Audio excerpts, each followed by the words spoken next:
Bienvenue sur Teach. Je crois que vous savez déjà ce que je vais dire, n'est-ce pas? Mais je vais le dire quand même. Votre nouvelle émission d'enseignement et de maturité spirituelle. Ce programme a été conçu pour que vous puissiez devenir de véritables disciples de Jésus-Christ. Vous soyez capables de connaître, vivre et imiter Jésus-Christ par la parole de Dieu, car un disciple accompli est comme son maître. On a commencé depuis le début de cette semaine à apprendre les méthodes d'études bibliques, en particulier la méthode d'études bibliques dite la méthode inductive. On s'est mis alors à parler de la méthode inductive, les composantes de la méthode inductive qui sont obéissance, plutôt observation, interprétation ainsi que application. On s'est donné hier à dire qu'est-ce que l'on observe en réalité, comment on va faire cet exercice. Et on s'était promis de venir aujourd'hui préparé et muni de Galates chapitre 3, sans mettre des chapitres, sans mettre des versets dessus, sans mettre des titres dessus, juste comme ça, tout noir sur une page blanche, imprimée ou bien dans nos iPads, pour que nous puissions faire ce travail d'explorateur dans les textes. Alors, let's teach. Grandissons ensemble. Prenons Galates chapitre 3. J'ai voulu vous dire chapitre 3 pour que vous puissiez vous retrouver. Parce que normalement, si vous devez faire votre étude ici, vous enlevez les chapitres.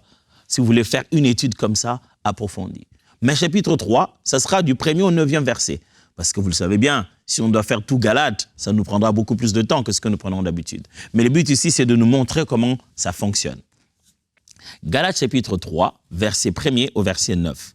Lisons d'abord. Première lecture. Ô Galates, dépourvus de sens, qui vous a fasciné? Vous, aux yeux de qui Jésus-Christ a été peint comme crucifié. Voici seulement ce que je veux apprendre de vous. Est-ce par les œuvres de la loi que vous avez reçu l'Esprit ou par la prédication de la foi? Êtes-vous tellement dépourvus de sens? Après avoir commencé par l'Esprit, voulez-vous maintenant finir par la chair? Avez-vous tant souffert en vain? Si toutefois c'est en vain. Celui qui vous a accordé l'Esprit et qui opère des miracles parmi vous, le fait-il donc par les œuvres de la loi ou par la prédication de la foi? Comment, comme Abraham crut à Dieu et que cela lui fut imputé à justice, reconnaissez donc que ce sont ceux qui ont la foi qui sont fils d'Abraham. Aussi l'Écriture, prévoyant que Dieu justifierait les païens par la foi, a d'avance annoncé cette bonne nouvelle à Abraham. Toutes les nations seront bénies en toi. De sorte que ceux qui croient sont bénis avec Abraham, le croyant. Si déjà vous faites cette lecture, la lecture, c'est l'exercice où vous devez, avec vos yeux, comprendre le texte en interprétant chaque signe, lettre, ponctuation, tout cela. Si vous avez déjà fait la lecture, c'est le premier point. Normalement, vous êtes censé en faire autant que possible, au bout d'un certain temps, parce qu'il y a des moments où vous lisez, vous êtes préoccupé par autre chose, notre tête fait beaucoup de réflexions en même temps. Des fois, il faudrait les lire à un autre moment de la journée où votre mood est différent, vos expressions, vos humeurs sont différents parce qu'à ce moment-là, vous pouvez percevoir aussi autre chose que vous n'avez pas pu bien suivre. Alors nous, on a que ce moment. Je ne sais pas comment passer à un autre mood d'un coup. Mais je suis seulement passionné de pouvoir partager toutes ces choses ensemble avec vous. Alors, commençons ensemble à regarder. Voyons maintenant comment on va se mettre à souligner que les personnages possibles dans cette partie du texte. Que les personnages. Les personnages vous apparaissent soulignés tout en jaune, surlignés, je vais dire. Et c'est comme ça que j'ai étudié cela. Vous pouvez le faire aussi, pareil que nous. Allez-y, surlignez les personnages. Ce modèle, c'est juste pour vous montrer comment votre page va commencer à devenir. Il va commencer à avoir une petite source dessus, parce que vous êtes en train de surligner les personnages. Et dans ces personnages, il ne s'agit pas seulement des noms des individus, il s'agit aussi des personnages collectifs, il s'agit aussi des personnages qu'on appelle ici des figurants, des personnages secondaires, des personnages référenciés. Alors, tout ce qui a trait à parler des individus ou des groupes d'individus, soulignez. Soulignez-le lorsqu'il apparaît pour la première fois. Soulignez-le quand il est remplacé par un pronom personnel. Deux fois, on a déjà parlé de Dieu, par exemple. Les phrases qui vont suivre vont dire « il ». C'est bien de suivre les pronoms personnels, de les souligner, parce que vous pouvez les perdre au bout d'un moment. Un bel exemple est dans Jean. Je suis sûr que vous avez déjà lu Jean, chapitre 1, à partir du premier verset, en descendant, surtout si vous lisez une version comme la version Louis II de 1910 ou même Louis II 21. Ça commence du genre, au commencement était la parole était avec Dieu, et la parole était Dieu. Elle était au commencement avec Dieu, et elle était au commencement avec Dieu. Voilà. Tout ce qui a été créé par elle. Rien de ce qui a été créé n'a été créé sans elle. En elle était la vie, et la vie était la lumière du monde. La lumière, lui, dans les ténèbres ne l'ont pas reçue. Au fur et à mesure que ça descend, surtout quand vous lisez en français, le pronom qui continue est au féminin. Elle est venue chez les saints, elle, les viandes n'ont pas venu. Le reçu, elle. Et jusqu'à ce qu'on arrive à un niveau, on dit, mais à tous ceux qui l'ont reçu, à ceux qui croient en son nom, elle a donné le pouvoir de devenir enfants de Dieu, lesquels sont nés non selon la chair, ni selon la volonté de l'homme, mais de Dieu. Elle a donné le pouvoir de devenir enfants de Dieu. C'est quelle de elle? Vous pouvez croire qu'on parle de... Certes, on parle de la même personne. On parle toujours de Jésus. Mais on ne parle pas de la parole. On ne parle pas de la vie. On parle de la lumière. Mais tellement qu'il y a eu cascade de changements de casquettes sur la personne de la parole, et chacune de ces casquettes est déjà en français au féminin, vous pouvez vous tromper en arrivant à substituer cela par la parole. Vous risquerez de dire, la parole est venue chez les siens ne l'ont pas reçue. C'est vrai, mais au second degré. Mais dans cette phrase-là, le pronom personnel remplace la lumière. Voilà, c'est juste un exemple pour que vous puissiez devenir un peu plus attentif sur cela. Alors, dans ce texte de Galates, soulignez partout où se trouve le mot, où se trouve un personnage, où se trouve une personne ou un personnage.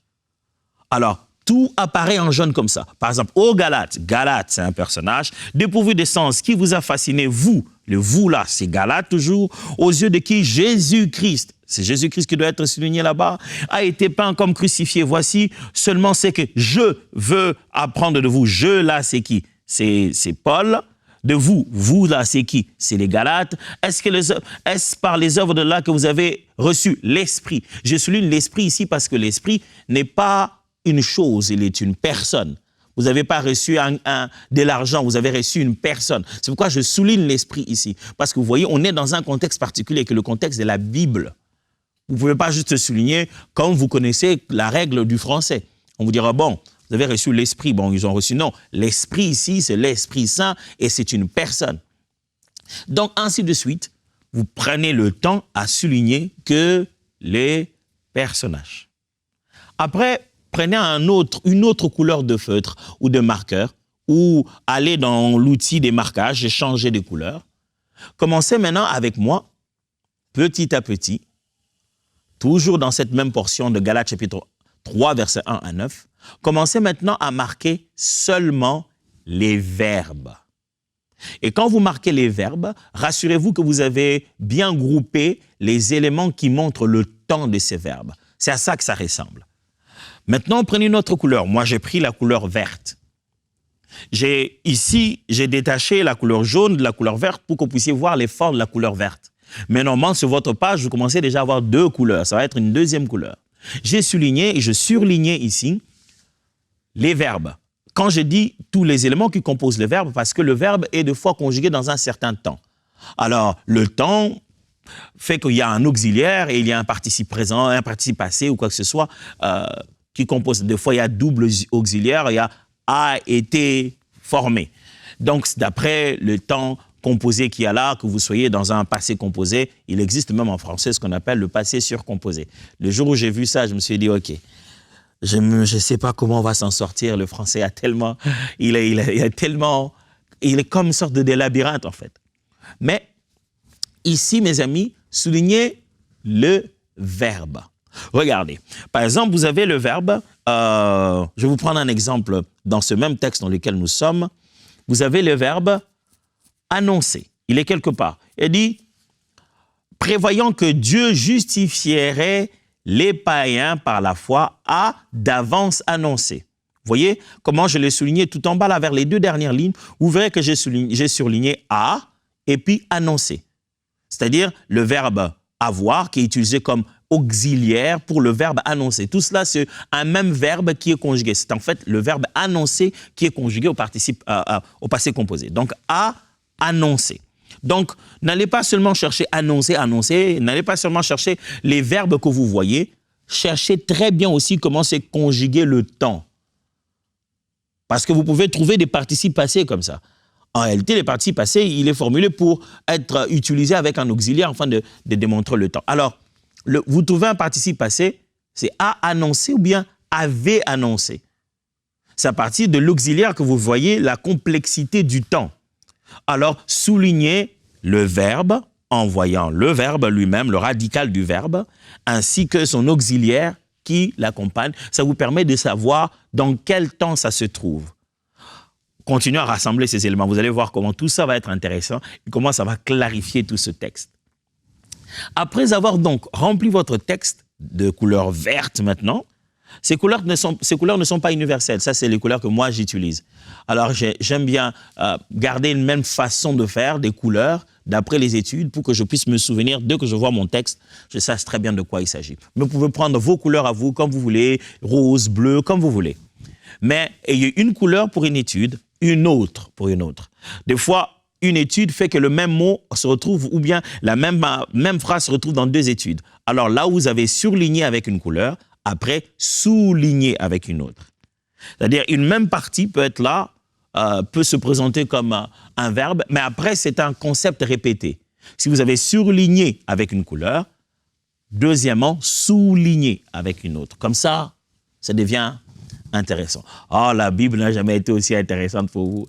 Alors, est-ce que, pasteur, on doit faire ça toujours sur une autre page? Ben, moi, je n'aime pas faire directement sur la Bible parce que les pages sont d'abord sur des papiers assez légers et j'ai peur qu'en surlignant, ça sorte de l'autre côté et ça embête mon étude. Et puis, il faut dire que moi, je suis un peu trop conservateur. J'aime bien que ma Bible reste comme ça. Ça, c'est moi, je la trouve toute sainte, sans que je mette trop des ratures là-dessus. Mais chacun, d'après les papiers de sa Bible et d'après son aisance, il peut bien... Parce que moi, quand vous regardez ce type de papier, par exemple, c'est très léger pour que quand vous mettez le marqueur dessus, ça va paraître dans l'autre sens et ça peut devenir très difficile à continuer comme étude. Maintenant que vous avez placé des marqueurs pour le verbe, j'aimerais vous suggérer maintenant de placer des marqueurs pour les connecteurs logiques. Si vous venez de nous rejoindre et vous ne savez pas de quoi je parle, il serait intéressant à un moment donné d'aller voir l'émission d'avant. Hier, j'ai expliqué qu'est-ce qu'on observe. Je parlais près de 12 choses que l'on peut observer. La liste n'est pas exhaustive, il y en a beaucoup plus. J'ai intentionnellement regardé cela à 12. 12 choses que l'on peut observer. Et hier, je nous ai dit comment se préparer à faire une observation. J'ai donné des orientations, préparer les textes, comment se débarrasser des chiffres, des résumés qu'il y a dans certains commentateurs ont fait dans certaines Bibles. Ayez le texte de la manière la plus vierge que possible. Et j'avais déjà demandé depuis hier que nous préparions tous Galates chapitre 3 du 1er au 9e verset. Et depuis qu'on a commencé, je tente de prendre certains de ces éléments à observer dans la liste de 12 et je tente de nous montrer comment on peut aller en les observant déjà. On a commencé par observer d'abord les personnages, et puis on vient d'observer les verbes et leur temps de conjugaison. Maintenant, on doit observer ce qu'on appelle des connecteurs logiques. Regardez à quoi ça ressemble. Maintenant, je fais fi des autres couleurs. Je me concentre maintenant seulement sur une seule couleur, la couleur bleue. Dans la couleur bleue, je m'en vais juste souligner les connecteurs logiques. Il y a par exemple un moment on dit « Voici seulement ce que je veux que vous apprendre de vous ». Et puis à un moment on dit « Après avoir commencé par l'esprit ». Et puis à un moment on dit « Si toutefois c'est en vain ». Et puis à un moment on dit « Les fait-il donc par les œuvres de la foi ou par la prédication ». À un moment on dit « Comme Abraham crut à Dieu ». À un moment on dit « Reconnaissez donc ». À un moment, on dit aussi, l'Écriture prévoit. À un moment, on dit de sorte que ceux qui... Voilà, ce sont des connecteurs logiques, surlignez-le. Parce que ce sont des flux de l'argument. Ça vous permet de suivre et de ne pas vous perdre. Surtout si vous faites une étude biblique dans la Bible de Louis II de 1910. Oh, vous avez besoin de suivre. Les connecteurs logiques, des fois, il y en a en cascade, surtout dans les lettres de Paul. il y a pour nous révéler la gloire de la gloire de la grâce, à la louange de la gloire de sa grâce. Vous voyez, la louange de la gloire, finalement, vous dites, OK, qu'est-ce qui est de l'autre? La louange de la gloire, la grâce, la louange de la gloire. Alors, il y a tellement de connecteurs comme ça qu'il faudra bien suivre, sinon vous pouvez perdre la direction. Donc, on est allé voir les connecteurs logiques. Ce petit bout de mot qui permettent de rassembler des pensées, soit dans l'idée de comparaison, l'idée de conjonction. Alors, on appelle ça en général, on les appelle des connecteurs logiques. Vous pouvez avoir des conjonctions de coordination, des prépositions, toutes ces choses-là, on appelle ça des connecteurs logiques. Une fois que vous avez trouvé ces connecteurs logiques, vous venez d'arriver à la 3e couleur. Pour l'étude d'aujourd'hui, je vais vous proposer de limiter à la 4e couleur, parce que sinon, ça va devenir plein de couleurs, comme le rainbow des Teach ici. Alors, je vous propose une autre couleur maintenant, la couleur rouge. Intéressant. Rouge, j'aime bien mettre du rouge, moi, chaque fois que je vais attirer mon attention sur des choses que pour moi, je pense que c'est très, je vais dire, ça rappelle beaucoup, c'est très intéressant. Ça veut dire que je veux me rappeler de ça, alors je mets du rouge, là où se trouve l'intrigue. Voilà, c'est un peu mon idée à moi. Vous pouvez mettre votre couleur selon que ça vous rappelle le mieux vos études personnelles que vous êtes en train de faire. Mettons du rouge maintenant. Mettons du rouge dans ce que j'appelais ici les contrastes et les comparaisons. Les idées qui sont contrastées ou comparées. Les phrases, les idées qui sont contrastées ou comparées, je les ai mises en rouge. Vous voyez là, par exemple, on dit, est-ce par les œuvres de la foi que vous avez reçu l'Esprit ou par la prédication de la loi? On compare ces deux idées. Ça revient, pas une seule fois. Mettez ça souligner autant de fois que ça revient. Vous avez besoin de souligner ou de surligner autant de fois que ça revient. Par exemple, vous avez aussi notre comparaison, un autre contraste qui est fait ici en disant, après avoir commencé par l'esprit, voulez-vous maintenant finir par la chair? On contraste ces deux idées. Il y a par l'esprit et par la chair. Et on commence et on finit. Alors, il y a des comparaisons comme ça. Il est important de les connaître bien avant. À quoi ressemble votre papier maintenant? J'aurais bien voulu voir. Mais regardez à quoi ressemble mon papier à moi. Il est maintenant bien coloré. Il est bien coloré de tous ces concepts. Le jaune, c'est pour les personnages. Les verts, c'est essentiellement pour tous les verbes et leur temps. Ainsi que le bleu, c'est que pour le connecteur logique. Et le rouge, c'est que pour les répétitions ou bien les concepts, les contrastes qui sont là. Une fois que votre page ressemble à beaucoup de couleurs, tiens, vous pouvez choisir les couleurs de Teach aussi, hein. Une fois que ça ressemble à toute cette couleur, ça devient cet arc-en-ciel, c'est beau comme ça, c'est rempli de couleurs. Vous pouvez, moi je vous ai dit qu'il y en avait près de 12 de choses à observer. Il y en a plus. Alors, vous devez résumer cela. Ça vous dit quoi tout ça? Vous avez vu tous ces éléments? OK. Vous les avez? OK. Vous les avez observés clairement? OK. Mais ça signifie quoi maintenant? C'est important de se poser la question. Tout ce que j'ai vu là, ça signifie maintenant quoi pour moi? Alors, entrons ensemble et regardons en détail ce que ça voudrait dire. Regardons les personnages seulement. OK? Les personnages seulement. Ça signifie quoi, tous ces personnages? Les personnages qu'on a, c'est Galate, Jésus-Christ, l'Esprit, Abraham, païen, Dieu, et il y a un personnage là, on dit c'est lui. Donc on a dit, c'est lui qui m'avait. Quand vous rentrez dans les textes, vous vous rendez compte que Paul il veut parler de Dieu, mais il utilise le mot ici, c'est lui. C'est lui qui est dit, c'est lui qui vous a accordé l'esprit. Il parle de Dieu, mais il le remplace ici.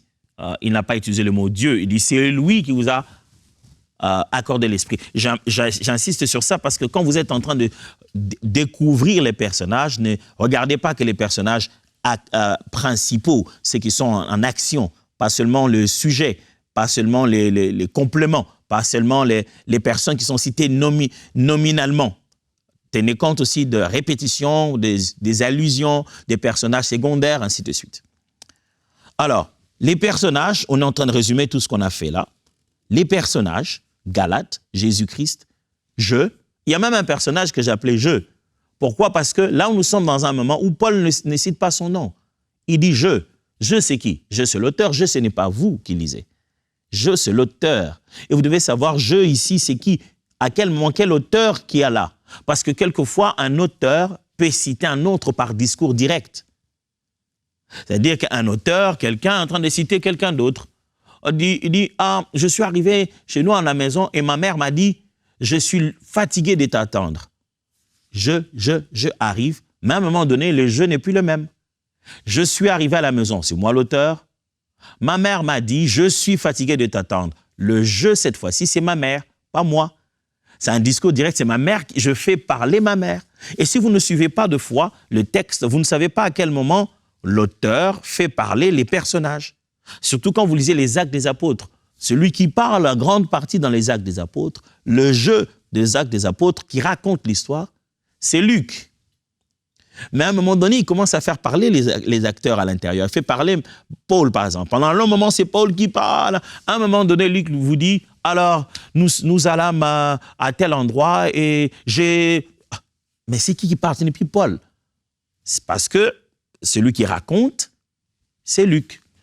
Donc, les personnages vous permettent de savoir qui est dedans, qui est-ce qui est intéressé, qui sont les personnes ou les individus ou les groupes d'individus dont on parle ici. En un simple résumé, vous pouvez vous rendre compte qu'il s'agit de parler à des Galates au sujet de Jésus-Christ, et c'est la personne de Paul, l'auteur qui en parle, et fait mention de l'Esprit et raconte l'histoire d'Abraham, et il fait mention des païens au sujet du fait que Dieu leur parle, et ces dieux-là, le terme de Dieu est répété plusieurs fois. Vous pouvez maintenant regarder particulièrement ces mots-là, ça signifie quoi? Vous avez compris Galate? Galate, c'est qui? Ce n'est pas un individu, c'est au pluriel. Donc, c'est un peuple. Jésus-Christ, vous savez bien, c'est de qui il s'agit. Je, vous avez compris, c'est Paul. L'esprit ici, on sait qu'on ne parle pas de l'esprit humain, on parle de l'esprit de Dieu parce que le mot esprit, on a mis en majuscule. Vous avez Abraham. Regardez bien, pas Abraham, mais Abraham. Donc, on le cite déjà dans son nom de la promesse. Et puis, vous avez païen, au pluriel. Le mot païen ici, ce n'est pas comme nous, on l'utilise aujourd'hui. Les chrétiens appelleraient païen celui qui ne connaît pas la parole de Dieu. Mais dans la Bible, quand Paul parle des païens, il parle de non-juifs. Ceux qui sont non-juifs et qui ne sont pas prosélytes, c'est-à-dire ils n'ont pas cru au judaïsme et ils ne sont pas juifs d'origine, donc ils ne sont pas nés juifs. Et deuxièmement, ils n'ont pas cru au judaïsme. Donc, ils vont croire directement à l'évangile ici. Alors, ils considèrent tout ce peuple non-juif de naissance, tout ce peuple qui n'ont pas non plus, sont pas non plus devenus prosélytes, donc ils n'ont pas cru au judaïsme. Tout ce peuple-là, on les appelle des païens. Nous tous, nous sommes des païens. Pas pour dire que nous n'avons pas connu le Seigneur, que nous n'avons pas cru au Seigneur Jésus, c'est juste pour dire que nous ne sommes pas du peuple juif. Alors, le mot païen, vous devez le comprendre. Alors, tous les personnages que vous voyez là, essayez de savoir de qui il s'agit. Même si vous lisez, par exemple, tout un livre, vous devez vous dire, est-ce que ce personnage réapparaît quelque part? On dit, on parle ici de Onésime. Onésime, c'est qui? Ça doit vous intéresser. Onésime, mon fils dans la foi, voilà, je t'envoie Onésime. Onésime, il apparaît.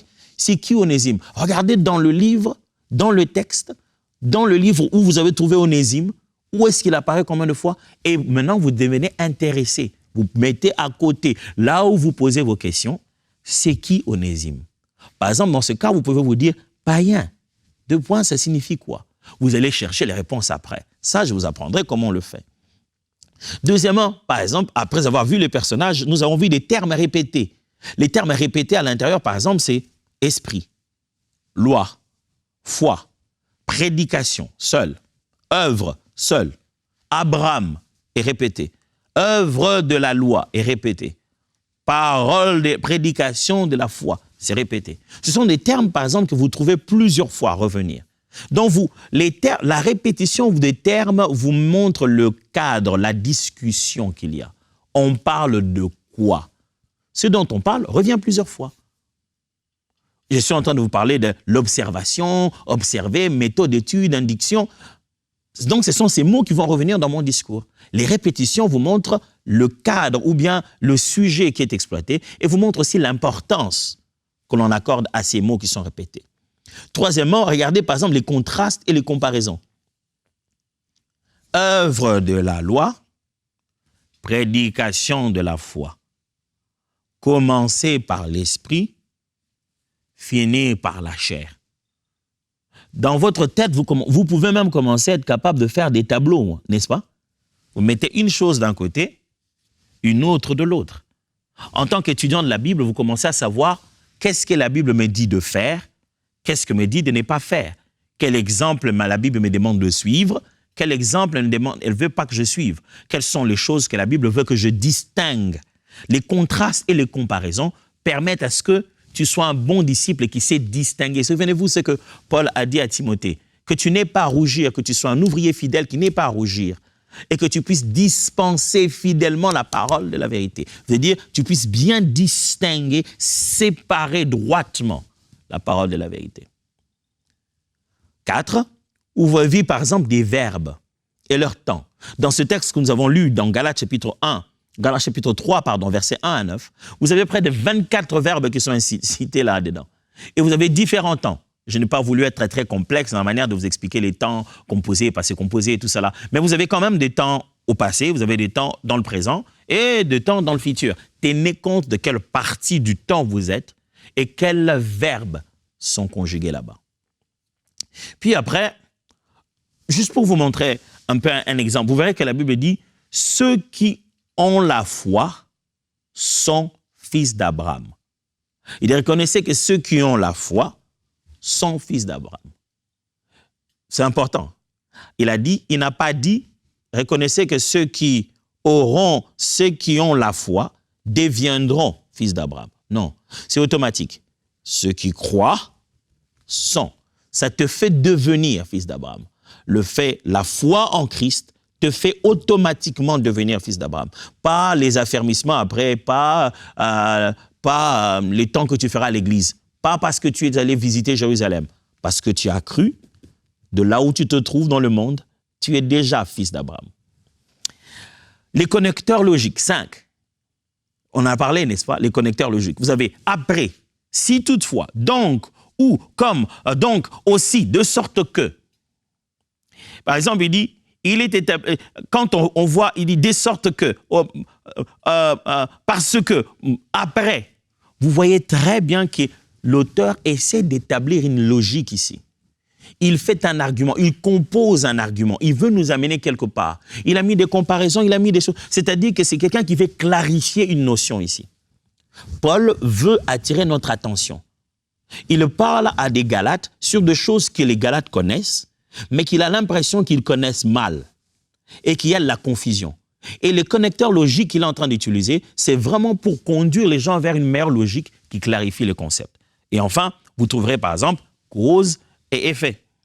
Il dit par exemple, ceux qui croient sont bénis dans Abraham. Croire, bénis dans Abraham. Il dit, ceux qui ont la foi qui sont fils d'Abraham. Tu possèdes la foi, tu deviens fils d'Abraham. Et par exemple, il dit, c'est par la foi qu'ils sont justifiés. La foi justifie. Il dit par exemple, c'est parce qu'Abraham crut, cela lui fut imputé à justice. Vous voyez, c'est cause et effet. La foi d'Abraham, justice. Quand vous avez tous ces éléments devant vous, mes amis, waouh, vous avez fait du bon boulot, du très bon boulot. Pour l'instant, pasteur, je n'ai pas encore reçu une révélation forte. Ça vient. Je pense que tu es déjà en train de sentir que la compréhension du texte arrive. La révélation, c'est l'Esprit qui donne. C'est lui qui souffle, c'est là à l'intérieur de nous. Très chers frères et sœurs, disciples de Jésus-Christ, j'ai beaucoup, beaucoup aimé cette semaine où on a travaillé, on a pu évoluer ensemble sur la parole de Dieu parce que c'est le but de ce programme. Mais on n'a pas pu finir, vous avez constaté. Donc, on se repose à la fin de ce week-end, on prépare tous nos contenus pour que lorsqu'on va se voir dimanche, on puisse continuer ce même sujet et on commence à aller vers la fin. Je ne vais pas vous lâcher, il faut qu'on en arrive jusqu'au bout. Alors, rendez-vous la semaine prochaine pour continuer sur le même sujet. Let's teach. Grandissons ensemble.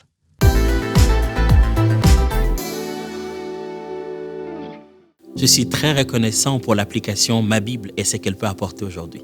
Vous savez, moi, quand j'étais beaucoup plus jeune, il m'est arrivé de passer toute une nuit juste à la recherche des réponses.